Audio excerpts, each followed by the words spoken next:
Dan l-istazzjon jinsab infurmat li l-aħħar 40 ħaddiem li kienu qed jaħdmu mal-Gazino di Venezia twaqfu mix-xogħol u intalbu biex jitfu kollox u jmorru lejn id-dar.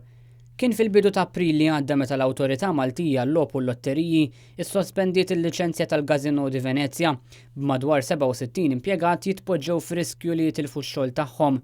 Iżda l-Gazino di Venezia għandu żewġ liċenzji separati, waħda għall-Gazino bbażat fuq l-art u l-oħra għall-logħob tal-Gazino bbażat fuq l-internet.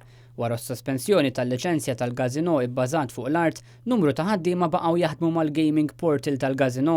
Sorsi li tkellmu ma' dan l-istazzjon spjegaw kif fil-waqt li f'April li għadda l-operat tal-Gazino bbażat fuq l-art ġie sospiż, l-operat tal-Gazino bbażat fuq l-internet ma kienx ġie sospiż u allura numru ta' ħaddiema kienu ġew inkorporati f'dan ix-xogħol minflok ma jitkeċċew biex b'kollox baqgħu b'madwar 40 ħaddiema jaħdmu mal-Gazino. Mill-informazzjoni li għandu dan l-istazzjon, il-ħaddiema li kien fadal ingħataw kuntratt ġdid pagi mnaqsin b'sa 300 euro anqas bħala miżura biex il-kumpanija tirkupra mit-telf.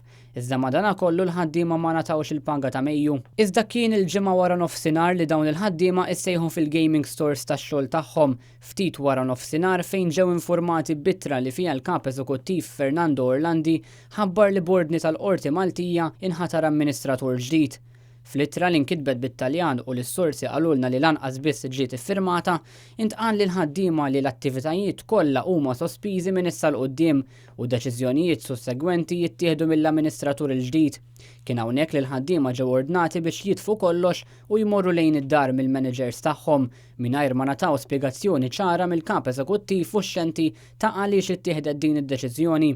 Is-sorsi qalulna li fl-aħħar jiem is-Segretarju Parlamentari għall Kompetittività u Tkabbir Ekonomiku Edward Zammit Lewis kellu laqgħa ma' xi impjegati li fiha qal li kien hemm taħdidiet li l-Gazino jerġa' jinfetaħ fil-futur qarib. Madankollu għal kuntrarju ta' dan l-iżvilupp ipoġġi l-impjiegi ta' madwar 40 ħaddiem f'riskju hekk kif dawn ma jafux meta se jerġgħu jitlu għax-xogħol. Diversi ħaddiema jinsabu urtati li fl-aħħar xhur inżammew fid-dlam mingħajr qatt ma ġew ikkonsultati jew infurmati bl-iżviluppi li kienu qed iseħħu.